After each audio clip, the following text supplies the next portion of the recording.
வணக்கம். நம்ம எப்போது யோசிச்சு பார்த்துருக்கோமா? ஆன்லைனில் மொபைலோ இல்லை ஒரு மாதத்துக்கு தேவையான மளிகை ஜாமான் ஆர்டர் பண்ணும்போது என்ன ஆகும்? 10 நிமிஷத்தில் வீட்டுக்கு வந்துடும். இல்லைன்னா அன்னைக்கு ஈவினிங்கே டோர் டெலிவரி பண்ணிட்டு போயிடுவாங்க. ஸோ அது எப்படி சாத்தியமாச்சு என்னைக்கா யோசிச்சிருக்கோமா? பட் அது ஒன்றும் பெரிய மேஜிக்லாம் கிடையாதுங்க. இந்த வேகத்துக்கு பின்னாடி பல்லாயிரக்கணக்கான பரப்பளவு உள்ள பல நூறு கோடி செலவு பண்ணி கட்டப்பட்ட ஒரு ரியல் எஸ்டேட் சாம்ராஜ்யமே எங்கிட்டு இருக்குங்க. ஸோ அப்படிப்பட்ட ஒரு மாபெரும் சாம்ராஜ்யம் பற்றி தான் நம்ம இன்னைக்கு டீப்பாக பேச போகிறோங்க. ஆல்ரெடி இதே செக்டரில் இருக்க ஒரு ஸ்டாக் இப்போ தான் ரீசெண்ட் ஐபிஓ வந்துச்சு, லீப் இந்தியா. அவங்க கிட்டத்தட்ட இந்த போர்ட்ஃபோலியோ தான் ஒர்க் பண்ணிருக்காங்க. பட் அவங்களோட ஏரியா டோட்டலாக டிஃப்ரெண்ட், இவங்களோட ஏரியா டோட்டலாக டிஃப்ரெண்ட். ஸோ லீப் இந்தியா பற்றி பார்க்கணும், ஆல்ரெடி வீடியோ போட்டிருக்கோம், அதை பாருங்க. அதையும் பார்த்துட்டு இதையும் பார்க்கும்போது இந்த லாஜிஸ்டிக்ஸ் செக்டரை பற்றின ஃபுல் கம்ப்ளீட் வியூ உங்களுக்கு கிடைச்சிருங்க. இது வந்து பார்த்தீங்கன்னா கொஞ்சம் இன்ட்ரெஸ்டிங்கான டாபிக் தாங்க. ஸோ ஆகஸ்ட் 17, 2026 ஷேர் மார்க்கெட்டுக்கு வரப்போகிற ஹரிசான் இண்டஸ்ட்ரியல் பார்க் அப்படிங்கிற நிறுவனத்தோட ஐபிஓ பற்றி தான் பார்க்க போகிறோம். 2600 கோடி இவங்களோட ஐபிஓ ப்ரைஸு. நீங்கள் கஷ்டப்பட்டு சம்பாரிச்ச 15,000 இந்த கம்பெனியில் இன்வெஸ்ட் பண்ணலாமா இல்லையா அப்படிதான் ஃபுல் அண்ட் ஃபுல் பார்க்க போகிறாங்க. ஸோ இந்த கம்பெனியில் நிறைய முரண்பாடுகள் இருக்குங்க, நிறைய ஹிடன் ஏரியாஸ் இருக்குது. ஸோ இதெல்லாம் ஒவ்வொன்றா நம்ம வந்து டீப்பாக போய் பார்க்கும்போது புரிஞ்சுக்கலாம். ஸோ பிளாக்ஸ்டோன் அப்படிங்கிற உலகத்தோட மிகப்பெரிய முதலீட்டு நிறுவனம் வந்து இவங்களுக்கு ஆதரவாக இருக்காங்க. இந்தியாவோட நம்பர் 1 லாஜிஸ்டிக் நிறுவனமாக இருக்குது. வருமானத்தை பார்த்தீங்கன்னா அசுர வளர்ச்சி வந்துட்டு இருக்கு. ஆனால் இவங்களோட பேலன்ஸ் ஷீட் பார்த்தா வருஷம் 100 கோடிக்கு மேலே நஷ்டத்தையும் இந்த லாபத்தையும் நம்ம எப்படி புரிஞ்சுக்கிறோம் அப்படிங்கிறது தான் இந்த வீடியோவேங்க.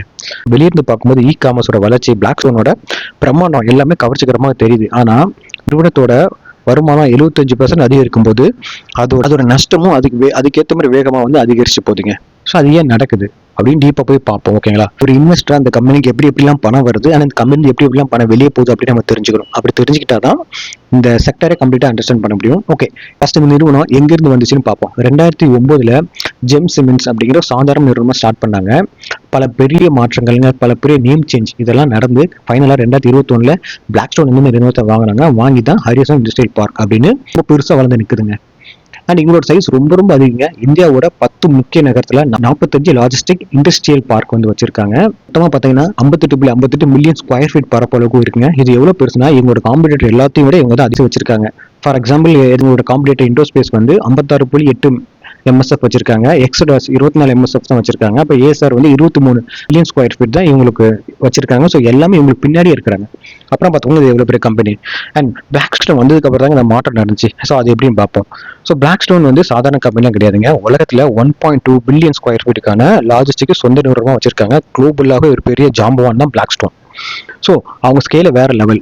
2021 பிளாக்ஸ்டோன் வந்து இந்த ஹரிசான் இண்டஸ்ட்ரியல் பார்க் வாங்குறதுக்கு முன்னாடி அவங்ககிட்ட வெறும் 5 லாஜிஸ்டிக் பார்க் தாங்க இருந்துச்சு. ஆனால் இன்னைக்கு 45 இருக்குன்னு பார்த்துக்கோங்க. 5 வருஷத்துல அவ்வளோ பெருசு வளர்த்து வச்சிருக்காங்க.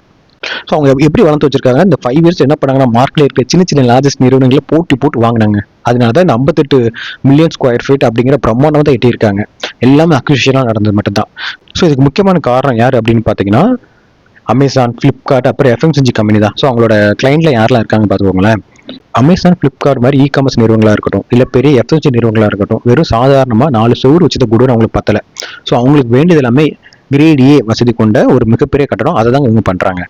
அதே கிரேட் என்ன ஏன் இவ்வளோ பில்டப் கொடுக்குறோம் அப்படின்னு பார்த்தீங்கன்னா, ஏன்னா இன்னைக்கு இருக்கிற குடோன் வெறும் பொருட்களை வைக்கிற சாதாரண குடோன் இல்லைங்க. அது எல்லாமே அதிநவீன தொழில்நுட்ப மையமாகவே செயல்பட்டு இருக்கு.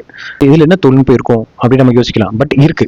கிரேட் ஏ அப்படின்னா என்னன்னு பார்த்தீங்கன்னா, குறைஞ்சது 12 மீட்டருக்கு மேலே தான் மேற்கூரையை அமைக்கணும். ஸோ அவ்வளோ பெரிய ஹைட் இருக்குன்னு சொல்கிறாங்க. அப்புறம் ரோபோட்ஸ்லாம் ஆப்ரேட் ஆகிற மாதிரி சமமான தரைகள் இருக்கணும். அண்ட் தரைகள் வந்து அதிக கனத்தை தாங்குற ஒரு நல்ல ஒரு டியூரபிலிட்டியோடு இருக்கணும். அப்புறம் சர்வதேச தரத்தில் பெரிய தீயணைப்பு கருவிகள் இருக்கணுங்க. ஸோ பெரிய கண்டெய்னர் எல்லாம் வந்து திரும்புற அளவுக்கு வசதியா 16 மீட்டர் கூட சாலைகள் இருக்கணுங்க. ஸோ இது எல்லாம் சேர்ந்து ஒரு முழுமையான உட்கட்டப்பை தான் இவங்க கொடுக்குறாங்க. ஸோ அதான் இவங்க வந்து ஃபுல்ஃபில்மெண்ட் சென்டர் அப்படி வந்து சொல்றாங்க. ஸோ இதுதான் ஹரிசான் கொடுக்குறது.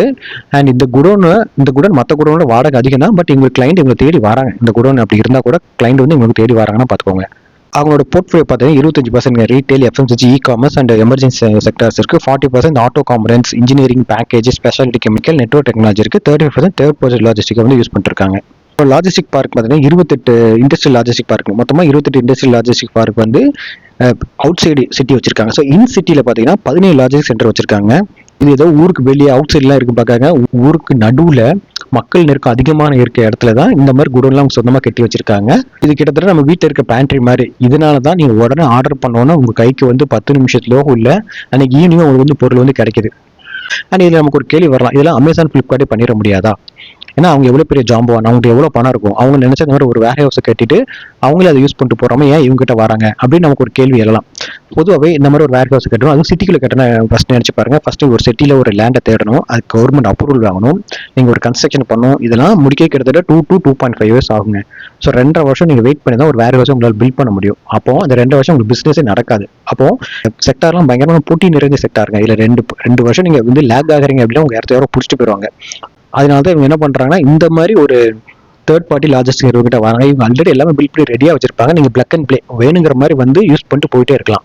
ஸோ இதனால உங்களுக்கு என்ன கிடைக்குது, உங்களோட டைம் மிச்சம், அண்ட் நீங்கள் வந்து கேபெக்ஸ் தனியாக ஸ்பெண்ட் பண்ணவே வேண்டாங்க. அண்ட் 6 to 9 months நீங்கள் வந்து இந்த ஏரியாவை நீங்கள் கவர் பண்ணிடலாம். நீங்கள் அந்த ஏரியாவில் ஒரு பெரிய மார்க்கெட்டை பிடிச்சிடலாம். இவ்வளோ நன்மை உங்களுக்கு கிடைக்குதுங்க. ஸோ கிளைண்ட்டுக்கு இதுதான் வேணும், இதுதான் அட்வான்டேஜ். அதனால தான் அவங்க இந்த மாதிரி விஷயங்கள் தேடி வராங்க. ஸோ ஷேர் மார்க்கெட்டை பொறுத்த வரைக்கும் இந்த மாதிரி பியூர் பிளே லாஜிஸ்டிக் உட்கண்ட்ரி கொண்டு தவிர வேற எதுவுமே இல்லைங்க. ஸோ கிட்டத்தட்ட இவங்க ஒரு மோனோபோலின்னு சொல்லலாம். அதனால தான் பிளாக் ஸ்டோன் வந்து இவங்கள இப்போ ஒரு பெரிய பணத்தை வந்து இன்வெஸ்ட் பண்ணி அதை பேக் பண்ணிட்டு இருக்காங்க. இப்போ நம்பர்ஸ்குள்ள போகலாங்க. ஸோ ஆகஸ்ட் 17 19 ஓப்பன் ஆகுது.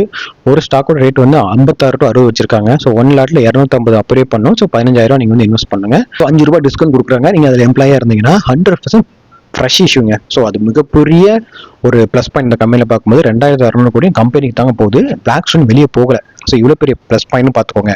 பிளாக் ஸ்டோன் மாதிரி ஒரு நிறுவனமே லாபம் வருது வெளியே போகாமல் இதை பேக் பண்ணுறாங்க அப்படின்னா சம்திங் இதில் இன்னும் நிறைய ஹோப் இருக்குது அப்படின்னு நம்ம கொஞ்சம் நம்பலாங்க. அண்ட் நம்ம வந்து பிஸ்னஸ் புரிஞ்சுக்கிட்டோம், அதில் இருக்க ப்ளஸஸ் மைனஸஸ் ஓரளவுக்கு தெரிஞ்சுக்கிட்டோம். ஆனால் இந்த நம்பர்ஸை பார்க்கும்போது நமக்கு அது டோட்டலாக வேற ஒரு சைடை காட்டுதுங்க. பார்த்தீங்கன்னா இவங்களோட வருவாய் 2024 பார்த்தீங்கன்னா 245 கோடிங்க. 2026 767 கோடி, 75% வந்திருக்காங்க 2 yearsல. எப்பிட்டா பாருங்க 76.16% மார்ஜின் வளர்ந்துட்டு இருக்காங்க. அது 2 yearsல 76% ரொம்ப ரொம்ப அதிகம். இது வந்து ஒரு எனக்கு பொய் கணக்கா அப்படிங்கிற மாதிரி தான் எனக்கு தோணுது. ஏன்னா 76% அவ்வளோ சீக்கிரம் யாருமே வச்சிருக்க முடியாதுங்க. அது பெரிய மார்ஜின். பட் எங்களோட நெட் ப்ராஃபிட் பார்த்தீங்கன்னா -162 கோடி 2024, 2025 -178 கோடிங்க, 2023 -203 கோடி நஷ்டம். ஸோ தொடர்ந்து 3 வருஷமா நஷ்டம் 100 கோடிக்கு மேலே. அண்ட் அது உயர்ந்துட்டே போகுது, நஷ்டம் குறையவே இல்லை. நீங்கள் அதை யோசிக்கணும். அதுக்கப்புறம் அவங்களோட ஏர்னிங் பெர் ஷேர் -0.83 அண்ட் அவங்களோட பி வந்து -72ங்க. எல்லாமே நெகட்டிவ்ல இருக்க. வருமானம் வளருது, மார்ஜின் சூப்பராக இருக்கு. பட் கம்பெனியால் கொஞ்சம் கூட லாபம் சம்பாதிக்க முடியல, எல்லாமே நஷ்டமாயிட்டு இருக்குங்க. ஸோ நெகட்டிவ் பீல் இருக்கிற கம்பெனி நம்ம ஏன் இன்வெஸ்ட் பண்ணணும் அப்படிங்கிற கேள்வி நமக்கு வருது இந்த நம்பர்ஸை பார்க்கும்போது. இதை கொஞ்சம் நம்ம புரிஞ்சுக்க ட்ரை பண்ணுவோங்க. இந்த ஏரியாவில் தான் நம்ம இந்த பிஸ்னஸோட அடிப்படை மெக்கானிசத்தை புரிஞ்சுக்க ட்ரை பண்ணோம். ஸோ இந்த நஷ்டம் எல்லாமே அவங்களோட பிஸ்னஸ்லயோ இல்லை பிஸ்னஸ் மாடல்னாலே வந்தது கிடையாது. இந்த நஷ்டம் எல்லாமே அவங்க வந்து இந்த பிஸ்னஸ் அவங்க உருவாக்க வாங்கின கடனால வந்தது தாங்க. ஸோ ஒரு எக்ஸாம்பிள் பார்க்கலாமே. நீங்கள் ஒரு சிட்டிக்கு நடுவில் ஒரு லேண்ட் வாங்குறீங்க, அப்புறம் அதில் வந்து ஒரு பெரிய கல்யாண மண்டபம் கட்டுறேன்னு வச்சுக்கோமே. அது எல்லாமே நீ கடன் வாங்கியிருப்பீங்க. ஸோ அந்த கல்யாண மண்டபம் 360 நாளும் ஆக்குப்பைடாக இருக்குன்னு வச்சுப்போம். அப்புறம் என்ன நிறைய அட்வான்ஸ் அமௌண்ட் வரும், நிறைய வாடகை வந்துகிட்டே தான் இருக்க போகுது. ஸோ வெளியே இருந்து பார்க்கும்போது பயங்கரமான பிஸ்னஸ் மாதிரி தோணும். ஆனால் ஆக்சுவலாக என்ன நடக்குது, நீங்கள் வந்து லேண்ட் வாங்குறதுக்கும் லோன் வாங்கியிருக்கீங்க, கட்டடம் கட்டுறதுக்கும் லோன் வாங்கியிருக்கீங்க. ஸோ உங்கள் லோன் வந்து அதிகமாக இருக்கும். நீங்கள் வாங்குற அந்த வாடகையாக இருக்கட்டும், இல்லை அட்வான்ஸ் பண்ண எல்லாமே அதுக்கான ரெண்டுக்கு தான் போகும். ஸோ பேப்பரில் பார்க்கும்போது லாபம் வராமல் நஷ்டம் கூட வரலாம். அதுதாங்க இந்த கம்பெனிக்கு நடந்துட்டு இருக்கு இப்போ. ஸோ இவங்க கிட்டத்தட்ட அதே தாங்க பண்ணிட்டு இருக்காங்க. ஸோ இவங்க சிட்டிக்கு நடுவில் ஒரு லேண்டை வாங்குறாங்க. ஸோ அதில் வந்து பெரிய பெரிய பில்டிங்கை கட்டுறாங்க வேர் ஹவுஸுக்கு. ஸோ அதுக்கு எவ்வளோ செலவாகும்? ஸோ எல்லாமே பேங்க்ல போய் கடன் தான் வாங்குறாங்க. ஸோ அந்த கடன்லாம் சேர்த்து தான் இப்போ வட்டி கட்டிட்டு இருக்காங்க. லாபம் நெகட்டிவாக போகிற அளவுக்கு வட்டி கட்டுறாங்கன்னா இவங்களோட கடன் எவ்வளோ இருக்கும் அப்படின்னு பார்க்கணும். ஸோ இவங்களோட கடன் பார்த்தீங்கன்னா 6,884 கோடிங்க. ரொம்ப ரொம்ப பெருசாக இருக்குது. இந்த லாஜிஸ்டிக் செக்டரே கொஞ்சம் அதிகமான கடன் தாங்க நம்ம சொல்லணும். இவங்க குறுகிய காலத்தில் 45 இண்டஸ்ட்ரியல் பார்க் கிரியேட் பண்ணுறதுக்கும், அதுக்கப்புறம் 8 மில்லியன் ஸ்கொயர் ஃபீட்டான பார்க் சைஸ் உருவாக்குறதுக்கும், புது புது கம்பெனிகளை வாங்குறதுக்கும் கோடிக்கணக்கில் செலவு பண்ணியிருக்காங்க. ஸோ இதனால தான் உங்களுக்கு இவ்வளோ கடன் வந்திருக்கு. அண்ட் ரியல் எஸ்டேட் துறையில் LRD அப்படின்னு சொல்லுவோம், அதாவது லீஸ் ரெண்டல் டிஸ்கவுண்ட் அப்படின்னு சொல்லாங்க, LRD அப்படின்ட்டு. ஸோ இது என்ன அப்படின்னு பார்த்தீங்கன்னா, ஃபார் எக்ஸாம்பிள் இப்போ அமேசான் வராங்க, வந்து இவங்க ஒரு அக்ரிமெண்ட் போடுவாங்க. 10 இயர்ஸ்க்கு உங்களோட அக்ரிமெண்ட் வச்சுக்கிறேன், உங்கள் வேர் ஹவுஸ் யூஸ் பண்ணிக்க, ஏதோ உங்களுக்கு வாடகை அப்படின்னு அக்ரிமெண்ட் போடுவாங்க. இவங்க அந்த அக்ரிமெண்ட் எடுத்துகிட்டு போய் பேங்க்கிட்ட போய் வச்சு காட்டி, இங்கே பாருங்க எனக்கு இந்த மாதிரி அக்ரிமெண்ட் இருக்கு, நான் இன்னும் விரிவாக்க போகிறேன், லோன் வாங்குவாங்க. பேங்க்ல என்ன பண்ணுவோம், ஒரு 8.3% லோன் கொடுக்கணும்னு வச்சுப்போமே. அதை வாங்கி வச்சுட்டு இன்னும் அவங்க வந்து எக்ஸ்பேண்ட் பண்ணலாம், இல்லை வேற ஒரு புது புது லாஜிஸ்டிக்லாம் வாங்கலாம்.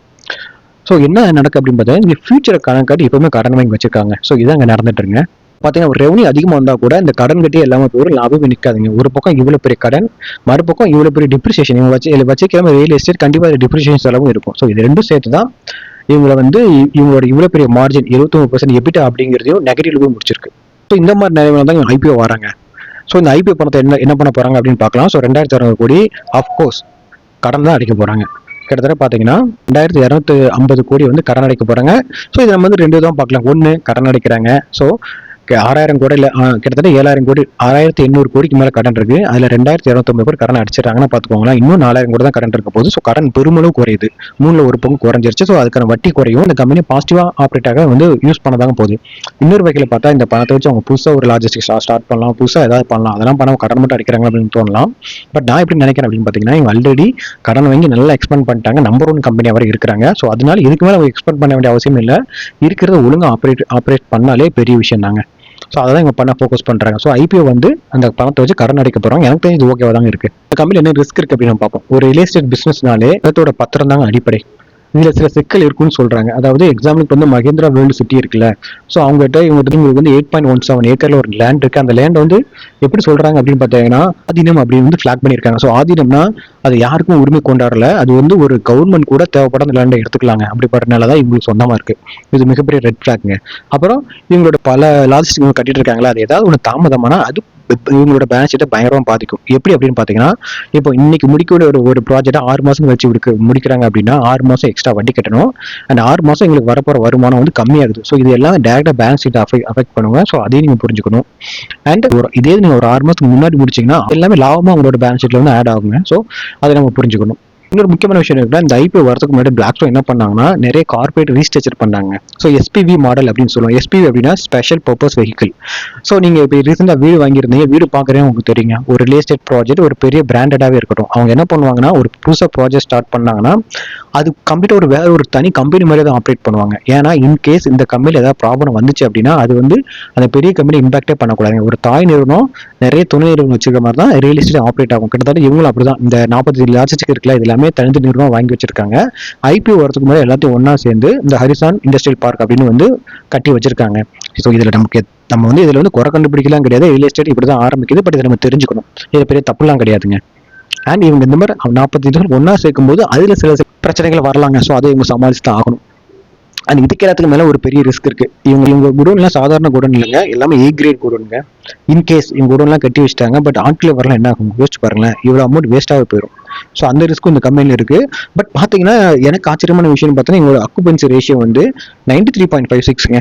ஸோ 90க்கு மேலே ஆக்குபென்சி ஒரு பெரிய விஷயம். 93.56 வச்சிருக்காங்க. ஸோ இதை வந்து நம்ம ட்ராப்பாக்கவே எடுக்க வேண்டாம். ஏன்னா இன்னும் வரப்போகிற காலத்தில் 90+ அப்படிங்கிறத அவங்க வந்து மேனேஜ் பண்ணாலே போதும். இந்த கம்பெனி வருமானம் பயங்கரமாக வரப்போகுதுங்க.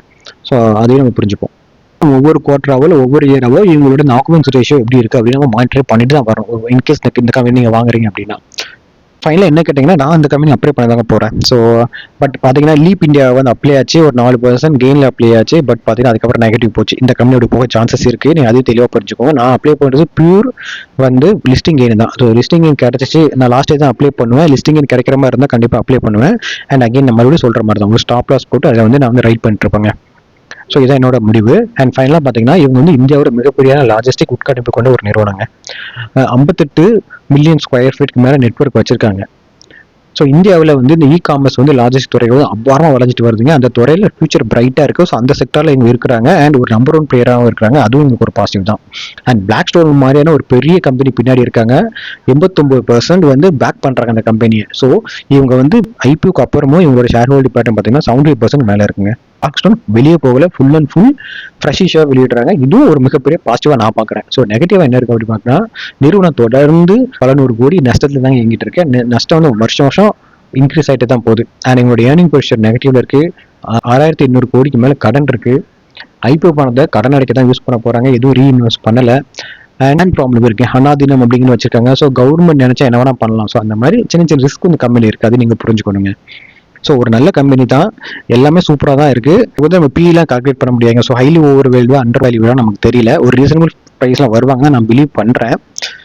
ஸோ நீங்கள் பார்த்து ஒரு நல்ல முடிவாக எடுங்க. ஸோ இந்த லாஜிஸ்டிக் துறையில் நிறைய கம்பெனி உள்ளே வந்துட்டு இருக்குங்க. ஆனால் எந்த கம்பெனி எனக்கு தெரிஞ்சு பெருசாக லிஸ்டிங் ஏன்னு கொடுக்கல, பெருசாக லாபமும் கொடுக்கல. ஸோ அதையும் நீங்கள் யோசிச்சுக்கோங்க. யோசிச்சு ஒரு நல்ல முடிவாக எடுங்க. இவ்வளோ நேரம் உங்களோட டைம் என்னோட ஸ்பெண்ட் பண்ணதுக்கு ரொம்ப நன்றி. வணக்கம்.